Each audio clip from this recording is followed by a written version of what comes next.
My name is Katherine Morrison, and I'm 31 years old. 6 months ago, I was lying in a surgical hospital bed, bleeding internally, with a surgeon explaining that I needed an emergency operation in the next hour. I reached for my phone with trembling hands and called my parents. What they told me in response would crack open something I'd been holding together for nearly 30 years. But before I tell you what happened that night and what my grandfather did next, please take a moment to like and subscribe if this story resonates with you. Drop a comment and let me know where you're watching from and what time it is there. I love hearing from you all. My engagement to Michael had been announced 3 weeks earlier. We were planning a small wedding in the fall, something intimate with close family and friends. Mom called to congratulate me, which was unusual. She normally waited for me to reach out first. Dad had already heard through a neighbor before I could tell them myself.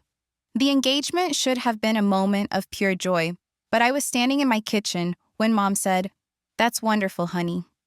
We'll need to talk about all the details. Michael's family is handling their side, and we'll handle ours. The guest list is going to be tight on our budget." Not an offer of help, not genuine excitement. Just logistics. Just a problem to be managed.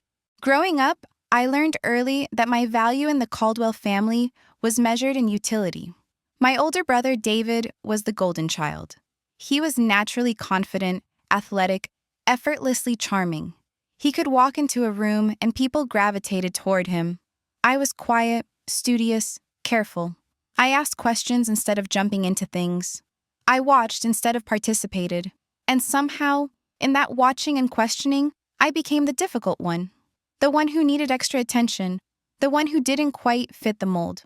When I got my medical degree at 26, Dad said, "That's good, Katherine. Stable career." Mom said, "You'll have trouble finding a husband now, you know. Men don't like women who are too ambitious." That was during dinner. No cake, no celebration. David had once gotten a promotion at his marketing firm, and they threw him a dinner party with 30 guests. When I published my first research paper on pediatric oncology, Mom said it sounded interesting but depressing. She was more concerned about the $15 parking fee I had to pay at the university. The pattern started earlier, though. Much earlier. When I was 12, I won a regional science competition. David's high school football team made the state tournament the same month. Guess whose picture got framed and hung in the living room? When I turned 16, I wanted a small birthday dinner, just family. But David had a friend's barbecue that night, and Mom said we couldn't miss it because David would feel left out if we weren't there to support him. My birthday got moved to a Saturday afternoon while everyone was distracted. By the time I was 18, I'd learned to make myself small. I didn't ask for much. I didn't expect much. I buried myself in school, in achievement, in being the kind of person who didn't need anything from anyone. I told myself it was fine. I told myself that David deserved more attention because he was more naturally social. I told myself that my parents were just doing their best. But somewhere deep inside, there was a girl who'd learned that her needs weren't as important as someone else's comfort. That lesson never left me. My parents hadn't helped me pay for medical school. I'd taken out substantial loans, worked part-time throughout, and graduated with nearly $200,000 in debt. They never offered. When David needed help with a car down payment at 23, they gave him $8,000 without hesitation. "Family helps family," Dad said. But when I asked if they could contribute anything toward my student loans, they said they didn't have the money. They were spending significant time and resources helping David prepare for his wedding that year. The financial disparities didn't stop there. Over the past 5 years, since I'd graduated and started my career, I'd helped my parents with their mortgage when Dad had a slow year at his business. I'd paid for Mom's hip surgery copay when their insurance coverage was insufficient. I'd helped them take a vacation to celebrate their anniversary, paying for flights for them both while they paid for the hotel.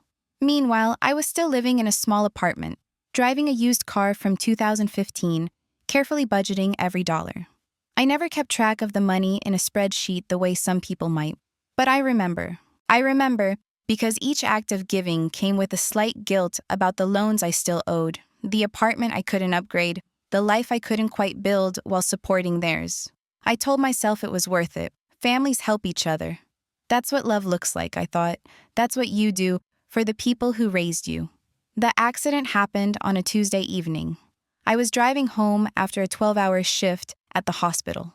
I was running on coffee and adrenaline, my mind already at home, thinking about the engagement party planning I needed to do. The other driver ran a red light doing 50 miles an hour. The impact crumpled my passenger side door. I felt something tear inside me, a sharp pain that made me gasp. The airbag hit my chest. Everything spun. My vision blurred at the edges. When I woke up, I was in the emergency room. A trauma surgeon was standing over my bed, explaining the results of my CT scan. There was internal bleeding. The impact had damaged my spleen.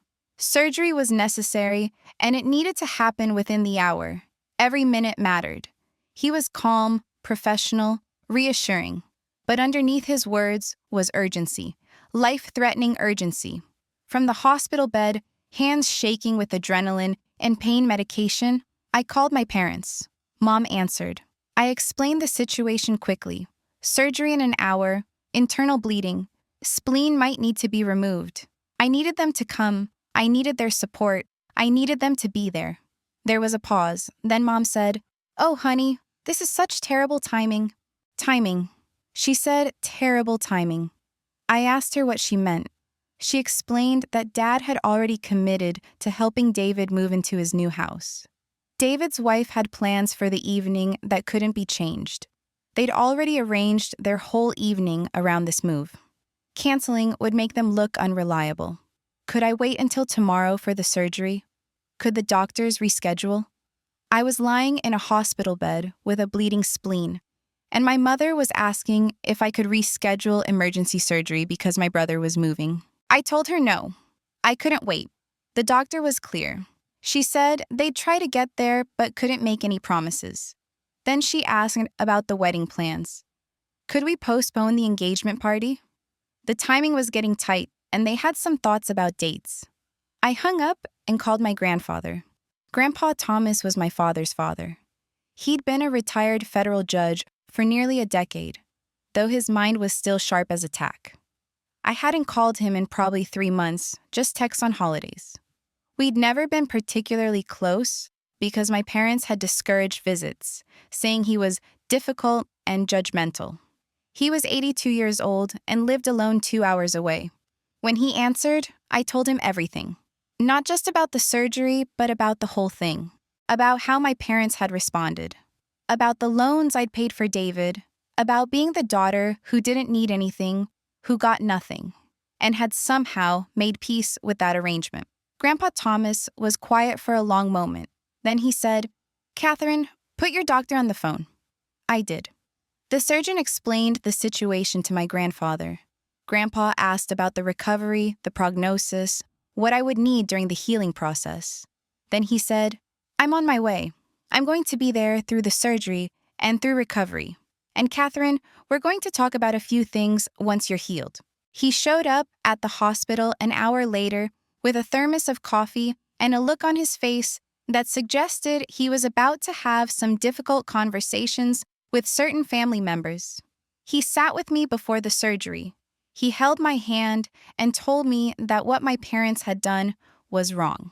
Not in the way that required me to forgive them immediately, but wrong in a way that needed to be acknowledged and addressed. Then he kissed my forehead and waited for me to go into surgery. The operation took 90 minutes. They managed to repair the spleen, stop the bleeding. When I woke up in recovery, Grandpa was in the chair beside my bed. He'd been there the whole time.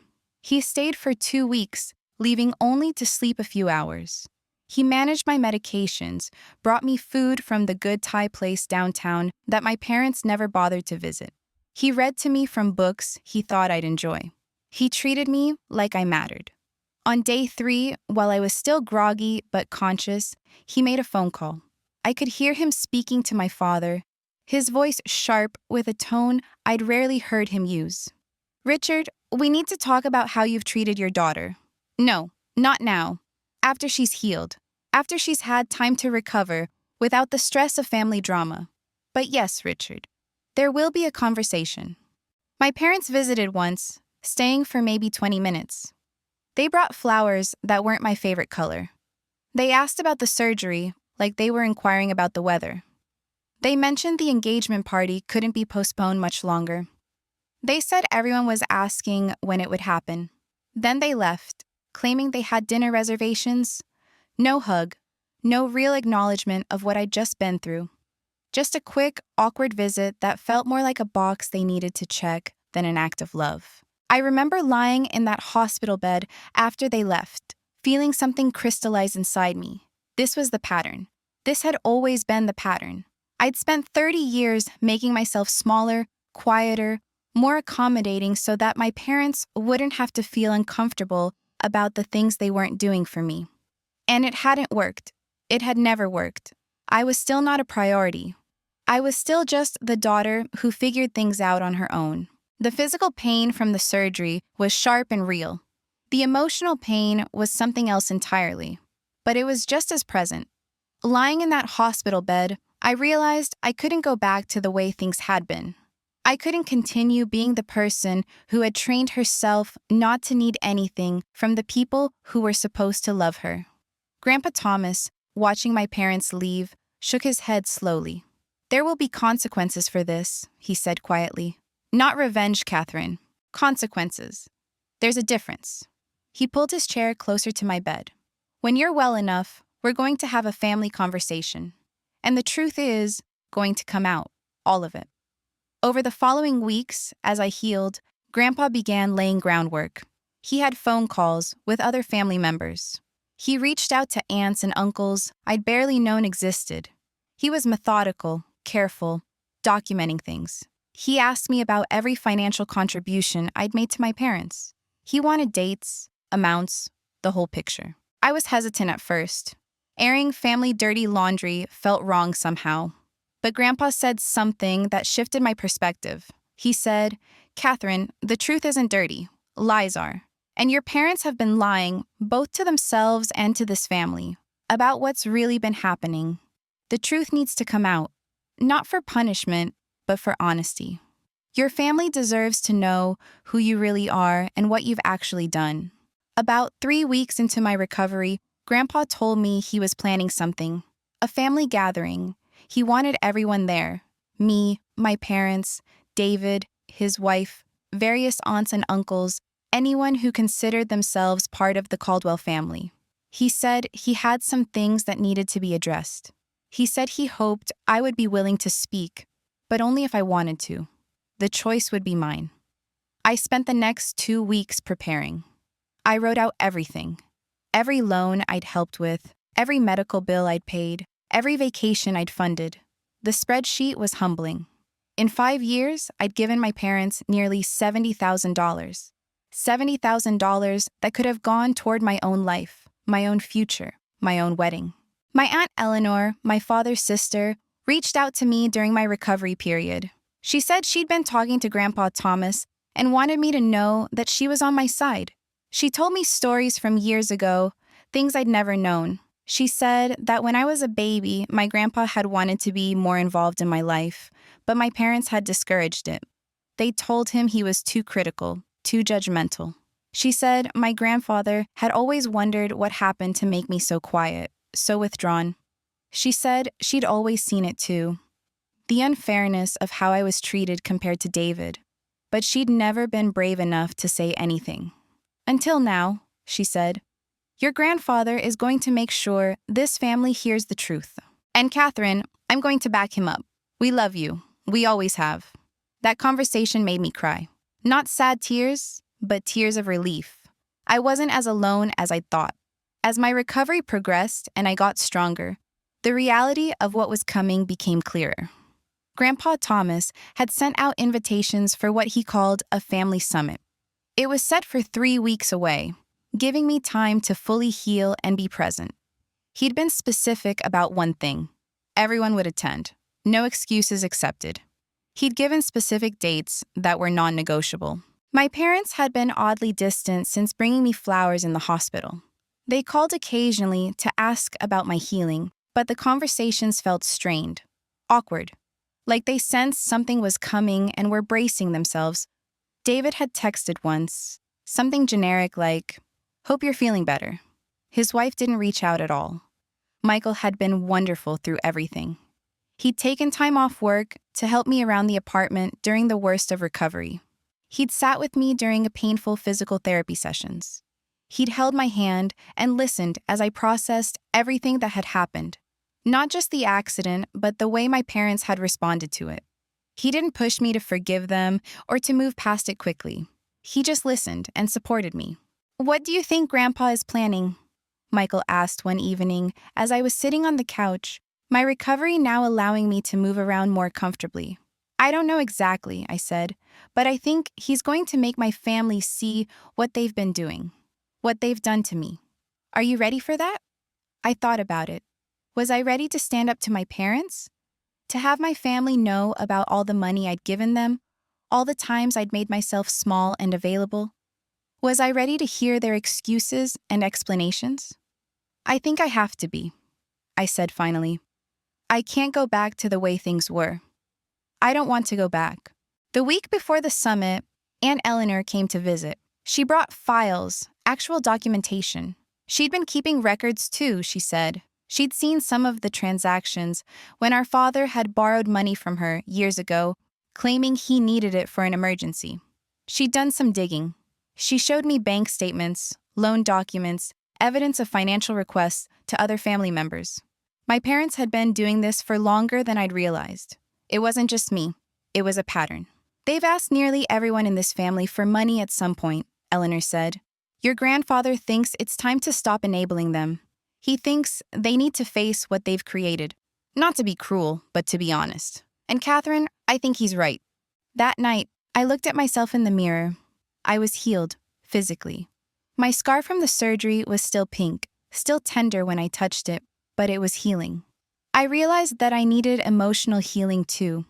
I'd been carrying my parents' rejection and my parents' needs for so long that I didn't know who I was, apart from being the daughter who took care of them, who didn't need anything, who was always there to pick up their pieces. That girl in the mirror, looking back at me, deserved better. She deserved the kind of family that showed up, the kind of family that prioritized her safety, her well-being, her life, the kind of family that Grandpa Thomas had decided to create by calling this summit, by forcing honesty, by demanding that the truth finally be spoken. 2 days before the gathering, I received a call from my father. He was hesitant, uncertain in a way I'd never heard before. "Katherine, I'm not sure what your grandfather has planned for this family meeting," he said, "but I want you to know that we never meant to hurt you. We love you, and whatever happens at this summit, that doesn't change. Love." The word hung there between us like an empty promise. "Dad," I said carefully, "I think we need to talk about what love actually means. And I think Grandpa's gathering is the place for that conversation, not right now." He didn't respond to that, just said they'd see me there. Grandpa had rented a conference room at a hotel downtown, a real conference room with a long table and chairs, like this was an actual business meeting. I suppose in some ways it was. We had business to conduct, real family business that had been postponed for too long. I arrived early with Grandpa. He was going through papers, organizing things with the precision of someone who'd spent 40 years running a courtroom. He looked up when I came in, and for a moment, I saw my entire childhood in his eyes. All the times he'd wanted to be there and wasn't. All the times he'd watched from a distance as I learned not to ask for things. "You don't have to do this if you don't want to," he said. "But Katherine, I think you need to. Not for me. For you." I sat down at the conference table and waited for my family to arrive. Grandpa was arranging papers, checking the temperature in the room, making sure everything was exactly as he wanted it. This room felt very formal, very official. There was nothing casual or comfortable about it. That seemed intentional. "Are you sure about this?" he asked me one more time as we waited. "Once this starts, there's no taking it back." I nodded. I was sure. I'd spent my whole life taking things back, apologizing for my own hurt feelings, swallowing my own needs. I wasn't going to do that anymore. They started trickling in around 2 o'clock. First came my Uncle Mark, my father's younger brother, and his wife Patricia. Then David and his wife Jennifer. David looked uncomfortable, like he'd rather be anywhere else. Jennifer looked like she was mentally planning her evening, already annoyed at the time commitment. My parents arrived last, entering the conference room like people walking into a courtroom before a verdict. My mother looked pale. My father looked defensive. His jaw set in that way it always was when he felt challenged. They took seats across the table from Grandpa Thomas, creating an obvious physical divide. Aunt Eleanor sat next to me. Grandpa sat at the head of the table like the judge he'd once been. Various other family members filled the remaining seats. A total of 14 people. 14 people from my family, most of whom I barely saw, except at holidays. The room was quiet. Grandpa Thomas let that silence sit for a moment, long and heavy, before he spoke. "Thank you all for coming," he said, his voice calm but carrying absolute authority. "I know this is unusual. I know some of you don't understand why I've called you here, but I've learned something in the past few months that I think this family needs to know about. Katherine, are you willing to share your perspective?" All eyes turned to me. I felt my heart hammering in my chest. This was it. The moment where I either stayed small and quiet like I trained myself to be, or I spoke up for the first time in my life about what had been happening. I took a breath and began talking. I told them about the loans I'd given my parents, about the medical bills I'd paid, about the vacation I'd funded. I showed them the spreadsheet Grandpa had helped me organize. $70,000 over 5 years. The number hung in the air like an accusation. My mother made a small sound, like she was about to say something, but Grandpa raised a hand. "Let her finish," he said quietly. I continued. I talked about the accident, about calling my parents from the hospital bed, about being told that the timing was inconvenient. I talked about David's move, about the wedding planning, about how my medical emergency had somehow become an inconvenience to everyone else's life. My father's face was getting red. Jennifer was making expressions like she was sucking on a lemon. David looked like he wanted to disappear into the carpet. When I finished, there was another long silence. Then my father stood up. "This is ridiculous," he said. "We never asked you for any of that money, Katherine. You offered. You wanted to help." "Did I offer?" I asked calmly. "Or did I offer because you asked? Because you made it clear that you needed help, and I was the one with a job, and I was the one who could provide it." "That's not fair," my mother said, her voice trembling. "We were struggling. You're our daughter. We needed your help." "I was struggling too," I said. "I had student loans to pay off. I had my own life to build. And I helped you anyway, over and over again. And when I had an actual medical emergency, you told me the timing was inconvenient." My Aunt Eleanor leaned forward and spoke up. She talked about the loans my parents had asked her for over the years. She talked about the pattern she'd seen, the way they seemed to believe that family members existed to solve their problems. She was calm and factual, not angry, just stating observations. Grandpa Thomas opened a folder he'd been holding and pulled out papers. "I've been looking into your finances," he said to my parents. "Katherine's not the only family member you've borrowed from. But she's the only one who's been made to feel guilty about it. The only one who's been made to feel like she's not doing enough." My mother started crying. My father was still angry, still defensive, and I felt something shift inside me. For the first time, I wasn't shrinking. I wasn't trying to make them feel better about their own behavior. I was just sitting with the truth of what had happened. My parents refused my surgery. Grandpa's call broke their silence. David shifted uncomfortably in his seat. Jennifer crossed her arms. My mother was still crying, but silently now, staring at the papers Grandpa had spread across the conference table. My father's defense was crumbling. I could see it happening in real time. He opened his mouth to say something, then closed it again. Grandpa Thomas continued, unhurried, methodical. His voice carried the weight of 40 years on the bench. Years of separating truth from convenient fiction. "I've documented a pattern," he said, pulling out more papers. "Requests for money dating back 8 years. To my daughter Eleanor, to my grandson, Mark, to Catherine, to others. The amounts vary, but the pattern is consistent. Your children are solving your problems. Your children are funding your lifestyle. And in Catherine's case, your youngest daughter has done this while building her own career, without your support while recovering from a major surgery that you didn't prioritize attending. He opened a folder and began reading specific amounts. August 2018, $5,000 for mortgage arrears. November 2018, $3,000 for medical bills.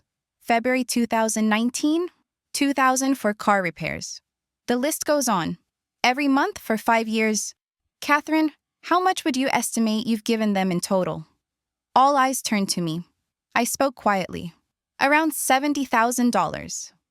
The number hung in the air like a bomb. Someone made a small sound, shocked. Jennifer's eyes widened. David's jaw dropped. My mother made a choking sound like she couldn't breathe. And my father just stared at the number on the paper Grandpa was holding. $70,000, Grandpa repeated. That's more than a year's salary for most people. That's a down payment on a house. That's a life. And Catherine gave it to you while you told her she was being ungrateful when she asked why she couldn't come to your family gathering while bleeding internally. My father's face was brick red now. This is about money, he said, his voice rising. This is what this is about? No, Grandpa said calmly. This is about accountability. And this is about a family that needs to look at itself honestly. My mother made a small sound, almost like a whimper. She was looking at the floor, unable to meet anyone's eyes. Jennifer, David's wife, was looking at her phone like she could will herself somewhere else. David just looked devastated, which surprised me. I'd expected him to defend our parents, or at least to stay neutral. But there was something in his expression that suggested he was seeing something for the first time. His hands were trembling slightly. He kept opening his mouth as if to say something, then closing it again without speaking. My Aunt Eleanor spoke up. She talked about the years she'd watched this happen. She talked about how she'd tried to set boundaries with my parents, tried to say no to their requests, but they'd made her feel guilty about it. She talked about the shame she'd felt for being the kind person who couldn't say no. She talked about watching me become smaller and smaller, learning that my needs didn't matter, and feeling powerless to stop it. When Catherine was in the hospital, Eleanor continued, her voice steady but thick with emotion, I wanted to drive over to Richard and Linda's house and shake them until they understood what they'd done. I was so angry. But I was also so sad, because I realized in that moment that Catherine had stopped asking for anything a long time ago. She'd learned that her needs weren't worth hearing. I should have said something sooner, she said, looking directly at me. Catherine, I'm sorry. I'm so sorry I didn't stand up for you earlier. Her eyes were wet with tears, and she looked away quickly, composing herself. I felt tears burning the back of my eyes, but I kept my voice steady. Thank you for saying that, Aunt Eleanor. That means something. Uncle Mark spoke too. He said he'd been asked for money multiple times over the years. $5,000 here, $3,000 there, smaller amounts frequently. He said he'd given it because he felt obligated, because they were his parents, because what else could you do when your mother called crying about being behind on bills? But he said he'd noticed something deeply troubling. Whenever he'd tried to say no, whenever he'd suggested they needed to address their financial situation more seriously instead of asking their children for bailouts, he'd been painted as the bad guy, the unsupportive son, the one without family loyalty. I set a limit once, Mark said quietly, his voice steady, but with an undercurrent of pain. I told my parents I couldn't help anymore. I told them I had my own family to take care of, that they needed to take responsibility for their own financial decisions. You know what happened? Your mother called my wife, called her and told her that I was selfish, that I was betraying the family, that real sons helped their aging parents without question. Linda made my wife feel so guilty about my boundary that the next day I called and said I'd changed my mind. I said I could help after all. My father flinched visibly. This was the reality of what he and my mother had created. A family where children felt obligated to sacrifice endlessly, where saying no wasn't actually an option. It was just a suggestion that could be manipulated or guilt-tripped away, where money flowed endlessly in one direction, from the children to the parents, and gratitude flowed the opposite way only when the children had done enough. Or more accurately, gratitude didn't flow at all, just expectations. My mother finally spoke. Her voice was quiet, almost broken. "We didn't mean to hurt anyone," she said. "We were just struggling. Times were hard. We needed help." "Then get help," my grandfather said, not unkindly. "Get a financial advisor. Get a job. Do what adults do when they're struggling. But don't use your children as your safety net. That's not what children are for." The room went silent. The weight of those words sat heavy on everyone. I could see my father processing it, could see the moment something shifted in him. Not acceptance yet, but maybe the beginning of understanding that this wasn't going to be brushed aside or explained away. My father looked at me directly for the first time since I'd finished speaking. His eyes were wet. "Katherine, I'm sorry," he said. "I should have been there for you. I should have gone to the hospital. I should have prioritized you. And I didn't. I've spent the past 6 weeks knowing that, and I hated myself for it. But I didn't know how to fix it. I didn't know how to come back from that. I could have said a lot of things in that moment. I could have accepted his apology and pretended everything was fine. I could have comforted him the way I always had, taking on his emotional pain as my responsibility. I could have minimized what had happened, made excuses for him the way I'd been making excuses for him my entire life. Instead, I said, "I know you're sorry, Dad. But sorry doesn't give me back my childhood. Sorry doesn't undo the 30 years I spent making myself smaller so you wouldn't have to feel uncomfortable about not showing up for me. Sorry is a start, but it's not enough to fix this." His face crumpled. He looked like he might cry. My mother reached over and took his hand, and for a moment, I felt a flash of compassion for them. They were my parents. They'd done their best, even if their best wasn't good enough. Even if their best had left me broken and doubting my own worth. But compassion didn't mean accepting the status quo. Compassion didn't mean going back to being the daughter who solved their problems. David suddenly stood up. "I'm done," he said. "I'm not listening to any more of this. This is ridiculous. Katherine's acting like she was some kind of martyr, and you're all buying into it." "Sit down, David," Grandpa said quietly, but there was steel in his voice. "No, this is a witch hunt. This is Katherine trying to make herself look good by making everyone else look bad." "David, sit down now." Something in Grandpa's tone made everyone freeze. David slowly sat back down, but his jaw was clenched, and I could see his hands were balled into fists. "I was going to address you next," Grandpa said, looking at David. "I've been reviewing the documentation of what your parents have spent on you over the years.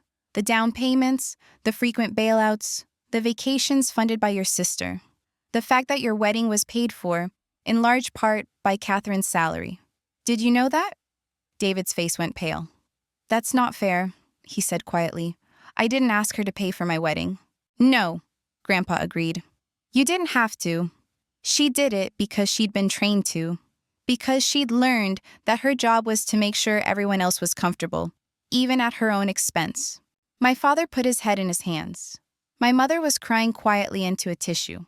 And David just stared at the table, finally understanding, I think, that his comfortable life had been built on his sister's sacrifice. Over the next few hours, Grandpa laid out everything. He talked about the expectations we place on children and families. He talked about the difference between helping and enabling. He talked about boundaries and what happens when they don't exist. He talked about the cost of unaccountability, not just in money, but in relationships, in trust, in the fundamental ability of a family to function as a unit that actually cares for each other. My parents didn't have much to say. They tried a few times to defend themselves, to explain, to minimize. But Grandpa wasn't interested in excuses. He was interested in facts. And the facts were clear and damning. When it was finally over, when everyone had said what needed to be said, my parents stood to leave. There was no reconciliation moment. There was no hug. There was just the acknowledgement that something fundamental had broken. and whether it could be fixed was now entirely up to them. As they walked out, my father paused at the door. He looked back at me, and I saw something in his eyes that I'd never seen before. It wasn't anger or defensiveness. It was shame. Real, deep, crushing shame. And then they were gone. The weeks that followed were strange and necessary. My parents didn't call. I didn't call them. The silence between us felt enormous, like a chasm that had opened up beneath us all, and nobody was quite sure how to cross it or if they even wanted to. But there was something else underneath the silence. There was relief. For the first time in my entire life, I wasn't holding my breath waiting for the next request. I wasn't managing my parents' emotions or their financial crises. I was just living my own life. I threw myself into my recovery with single-minded focus. Physical therapy sessions twice a week, pushing my body to strengthen, to heal, to become whole again. I got cleared to return to work after 8 weeks. The hospital was strange at first. I'd been so sick when I left, so broken. But my colleagues welcomed me back warmly. They'd all heard about the accident. Some of them had even reached out to check on me while I was healing. That was real support. That was what family was supposed to look like. Michael and I set a wedding date for the following October. Small, intimate, exactly what I'd always wanted. And then I made a decision. I called my parents. I told them they were welcome to attend the wedding, but I was very clear about the conditions. They were welcome if and only if they understood that I wasn't going to pretend everything was fine. They weren't going to come and pretend that the summit had never happened, that the truth hadn't been spoken, that my feelings didn't matter. If they wanted to be part of my wedding day, they would need to actually do the work of understanding what they'd done. They would need to show genuine change, not words, actions. My mother called me 3 weeks after the summit. She was hesitant on the phone, almost trembling. She asked if we could talk in person. We met at a coffee shop downtown, neutral territory, a place neither of us had baggage attached to. She looked smaller than I remembered, older, diminished in some way that went beyond the physical. She'd been in therapy, she told me immediately. She'd found a therapist and started weekly sessions. She'd talked about her own childhood, about the patterns she'd unconsciously repeated with her own children. She'd realized her own mother had taught her that love was conditional, that children existed to solve parents' problems. She'd internalized that and perpetuated it. I see it now, she said, stirring her coffee slowly. I see what I did. The way I made you small. The way I taught you that your needs didn't matter. I see how I couldn't show up for you when you were bleeding internally because I was worried about my own comfort, about not disappointing David. She paused, struggling with what to say. I don't know how to fix it, she continued. I don't even know if you'd want me to. I want you to work on yourself, I told her carefully. I want you to understand why you made the choices you did. I want you to be honest about the harm you caused. And I want to see consistent change, not just words, not just apologies. But I can't do that work for you. That's what I've been doing my whole life. I've been doing everyone else's emotional work, and I'm tired. I'm so tired. She nodded, accepting this.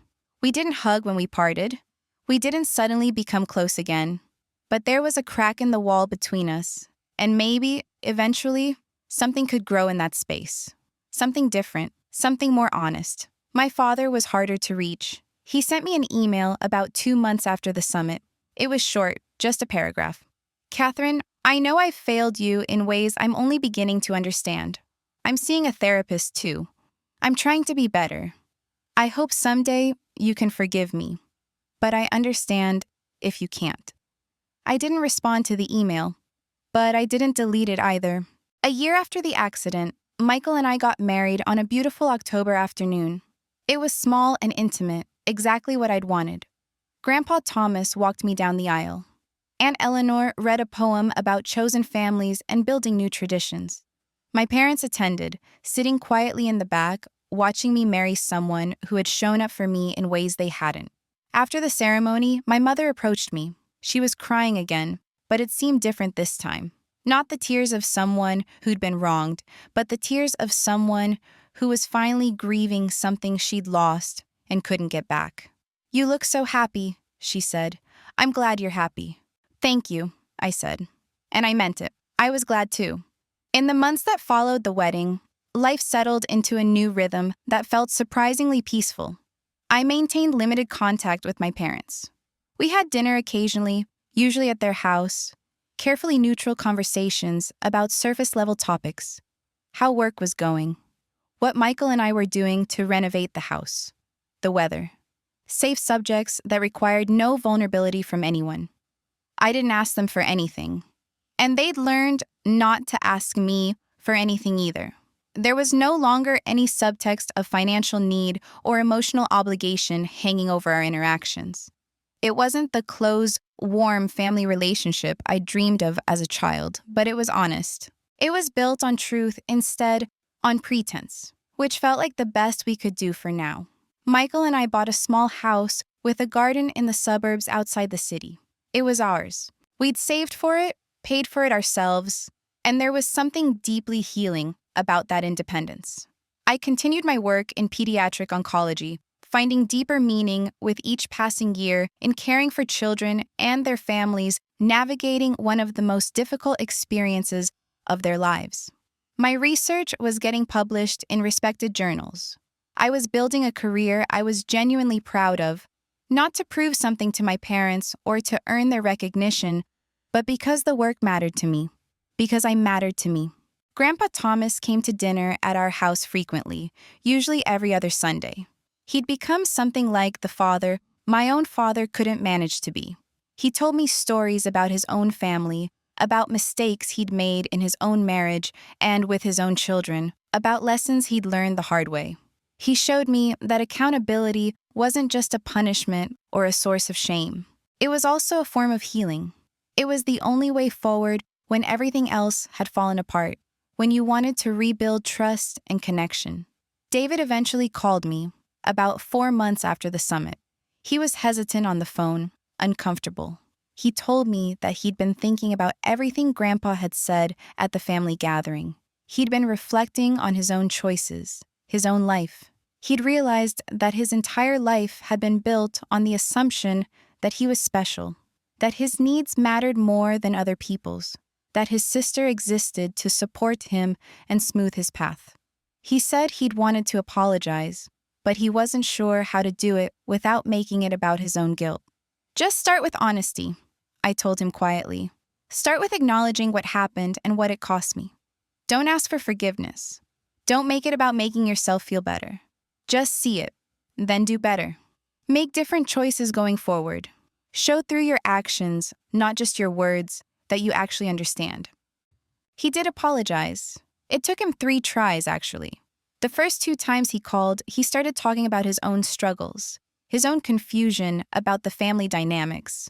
But I gently interrupted him both times and reminded him that I needed to hear about the impact on me, not his feelings about being confronted. The 3rd time, he got it right. He admitted that he'd taken advantage of my generosity, whether intentionally or not. He acknowledged that he'd benefited enormously from a family system that had trained me not to ask for anything while catering to his every need. And over time, our relationship shifted too. Not back to what it was before, that version was built on unhealthy patterns, but to something new and more honest. We weren't close, but we weren't fractured either. We were just 2 siblings learning to relate to each other as adults rather than through the lens of childhood family dynamics. So here's what I want to leave you with, because I think this matters deeply. My family hurt me. My parents made choices that prioritized their own comfort, their own financial security, their own ease over my well-being, my safety, my development as a whole person. My brother benefited tremendously from a system that made me invisible, that made my needs irrelevant, that trained me to be useful rather than loved. But none of that means I have to stay hurt by those choices forever. None of that means I have to let those relationships continue in exactly the same broken patterns they've always followed. What I learned through this entire process is something I wish someone had told me decades ago. You can set boundaries with your family and still love them.